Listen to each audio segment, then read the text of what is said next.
আলহামদুলিল্লাহি রাব্বিল আলামিন ওয়াসসালাতু ওয়াসসালামু আলা রাসূলিহিল আমিন ওয়া আলা আলিহি ওয়া আসহাবিহি আজমাইন আম্মা বা'দ। আন আমর ইবনে শুআইব আন আবিহি আন জাদ্দিহি ক্বালা ক্বালা রাসূলুল্লাহ সাল্লাল্লাহু আলাইহি ওয়াসাল্লাম মুরু আওলাদাকুম বিস-সালাতি ওয়া হুম আবনাউ 7 সিনিন ওয়াজরিবুহুম আলাইহা ওয়া হুম আবনাউ 10 সিনিন ওয়া ফাররিকু বাইনাহুম ফিল মাদাজি'। আবু দাউদ হাদিস নম্বর 495। আল্লাহ রসুল সাল্লাল্লাহু আলাইহি ওয়াসাল্লাম তিনি বলেছেন, তোমাদের সন্তানদের বয়স 7 বছর হলে তাদেরকে সলাতের জন্য নির্দেশ দাও। যখন তাদের বয়স 10 বছর হয়ে যাবে তখন সলাত আদায় না করলে এজন্যে তাদেরকে মারবে এবং তাদের ঘুমের বিছানা আলাদা করে দেবে। এটি একটি প্রসিদ্ধ হাদিস যে যখন আপনার সন্তানের বয়স 7 বছর হবে তখন তাকে মসজিদে নিয়ে আসতে হবে, তাকে নামাজ পড়ার সুযোগ দিতে হবে। 7 বছরে সে যদি নামাজ পড়তে লাগে তার মানে 7 বছরের আগেই সে যেন নামাজের পদ্ধতি, উজু বা নামাজের দোয়াগুলো মুখস্থ করে ফেলে। এটা হচ্ছে আল্লাহ রসুল সাল্লাল্লাহু আলাইহি ওয়াসাল্লামের নির্দেশ। আর যখন তাদের বছর 10 হয়ে যাবে তারপরেও যদি সে নামাজ না পড়ে বা গাফিলতি করে তাহলে তাকে মারতে হবে। এমনকি অন্য এক হাদিসে আল্লাহ রাসূল সাল্লাল্লাহু আলাইহি ওয়াসাল্লাম তিনি বলেন যে আল্লিকুস সাউতা হাইসু ইয়ারাহু আহলুল বাইতি ফাইন্নাহু আদাবুল লাহুম। বাড়িতে একটা লাঠি ঝুলিয়ে রাখবে, যে লাঠিটা দেখে বাড়িতে যারা বাচ্চারা বা যারা বদমাশি করে তারা একটু ভয়ে সাবধানে থাকবে। এই হাদিস দ্বারা আমরা কি বুঝতে পারি যে আমাদের বাচ্চাদেরকে নামাজের জন্য ট্রেনিং দিতে হবে এবং তাদেরকে মসজিদ নিয়ে আসতে হবে। এবারে 7 বছরের বাচ্চা সে তো বাড়িতে বদমাশি করে, রাস্তাঘাটেও বদমাশি করে, সব জায়গায় বদমাশি করে, মসজিদে আসলেও বদমাশি করবে। সে বদমাশি করবে যেহেতু এটা তার জন্য ট্রেনিং। তার বদমাশি করার কারণে অন্য মানুষ, অন্য যারা মুসল্লি, যারা বড়, তাদেরকে বিরক্ত হলে হবে না। যেহেতু আল্লাহ তাআলার নির্দেশ তাদেরকে আনতে হবে, তারা আসবে এবং তারা এদিক ওদিক তাকাতাকিও করবে, হয়তো আপনাকে এক লাত মারতেও পারে যেহেতু বাচ্চা।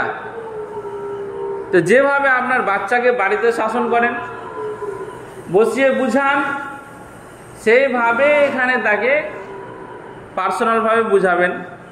নামাজ শেষ হয়ে গেল, একটু বসলেন যে নামাজে এরকম করতে হয় না, একটু বুঝিয়ে দিলেন যে কীভাবে তাকে মসজিদে আসতে হবে বা বসতে হবে। নামাজের মধ্যে তারা বদমাইশি করেছে বা একে অপরের থাপ্পড় মেরেছে, আপনি সেটা লক্ষ্য করেছেন, সালাম ফেরা হলো আর সাথে সাথে শুরু করে দিলেন, না এটা করবেন না। মানে ওদের হাসাহাসিতে যতটা ডিস্টার্ব হয় তার থেকে বেশি ডিস্টার্ব হয় যখন বড় মানুষেরা আমাদেরকে নিয়ে চেঁচামেচি করে, তখন বেশি ডিস্টার্ব হয়। আর নামাজের মধ্যে তাদের আল্লাচালা করার জন্য আমাদের অত ডিস্টার্ব হয় না। আমাদের বেশি ডিস্টার্ব হয় যে নামাজে দাঁড়িয়ে আমাদের মাথা, ব্রেন থাকে অন্য জায়গাতে। নামাজে দাঁড়িয়ে আছি, অটোমেটিক মেশিন চলছে, যেগুলো তো মুখস্থ আছে ছোটো থেকে অটোমেটিক বের হচ্ছে, কিন্তু আমার ব্রেন বিভিন্ন জায়গায় চিন্তা। গোটা নামাজ শেষ হয়ে গেল, একবারও আল্লাহর কথা ভাবলাম না, একবারও জান্নাতের কথা ভাবলাম না, একবারও জাহান্নামের কথা ভাবলাম না, এভাবেই চলে গেলাম। এটা হচ্ছে বড় ডিস্টার্ব, যেটা আমাদের ব্রেনের ডিস্টার্ব। বাচ্চাদের ডিস্টার্বটা খুব বড় ডিস্টার্ব নয়। একটা হাদিসের মধ্যে এসছে যে একটা মানুষ 60 বছর নামাজ পড়ার পরেও একটা নামাজেরও সে নাকি পায় না। যেহেতু নামাজের মধ্যে ধ্যান না থাকতে গেলে, নামাজের মধ্যে আল্লাহ তাআলাকে না ডাকতে গেলে তার নামাজ কবুল হবে না, গ্রহণযোগ্য হবে না। যে আল্লাহর জন্য নামাজ পড়েছে সে আল্লাহকে স্মরণ করেনি। তো যাকে হাদিসের মধ্যে স্পষ্ট কথা যেটা বলা হয়েছে যে ছোট বাচ্চারা আসবে এবং তারা যেখানে যেখানে বসবে সেখানেই তাদের স্থান। হয়তো এক জায়গায় থাকলে তাকে আগে পিছিয়ে করে দেওয়া হলো, এটা করা যাবে না যে তাদেরকে পিছনে পাঠিয়ে দেওয়া হলো, তাদেরকে সামনে কাতারে স্থান দেওয়া হবে না। এটা একটা অন্যায়, এটা অন্যায়। যেহেতু বাচ্চারা যদি প্রথমে আসে এবং প্রথম লাইনে বসে তাহলে সে নেকি পাবে, তার নেকি তার পিতামাতা পাবে।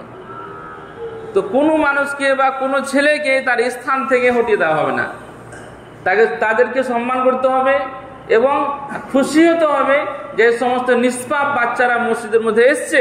অনেক বুড়ো বুড়োরা মসজিদে আসার তৌফিক পায় না, অনেক বয়স্করা মসজিদে আসার তৌফিক পায় না, এই বাচ্চাগুলো আসছে। আল্লাহ রসুল সাল্লাল্লাহু আলাইহি সাল্লামের যুগে বাচ্চারা আসতো, আরও ছোট বাচ্চারা আসতো, যারা দুধ পান করে সেই বাচ্চাও আসতো এবং তারা কান্না করতো। তাদের কান্না শুনে আল্লাহ রসুল সাল্লাল্লাহু আলাইহি সাল্লাম অনেক সময় নামাজ ছোট করে দিতেন, কিন্তু কোনোদিন বলেননি যে বাচ্চাকে নিয়ে আসিও না, ডিস্টার্ব হচ্ছে। তা আল্লাহ রসুল সাল্লাল্লাহু আলাইহি সাল্লামের নামাজের থেকে আমাদের নামাজ উত্তম না। অতএব বাচ্চারা মসজিদে আসবে, তারা সমস্যা করবে, তাদেরকে নিয়ে আপনি বসুন এবং ট্রেনিং দেন, বুঝান। তাকে আপনি নিজের ছেলে মনে করুন, যে আমারই ছেলে বাড়িতে যেমন জ্বালাতন করে এখানে করছে। তো ইনশাআল্লাহ বাচ্চারাও শিখবে এবং আমাদের পরিবেশটাও ছোট থেকে চেঞ্জ হবে। আল্লাহ তাআলা আমাদের তৌফিক দান করেন, আমিন। আসসালামু আলাইকুম।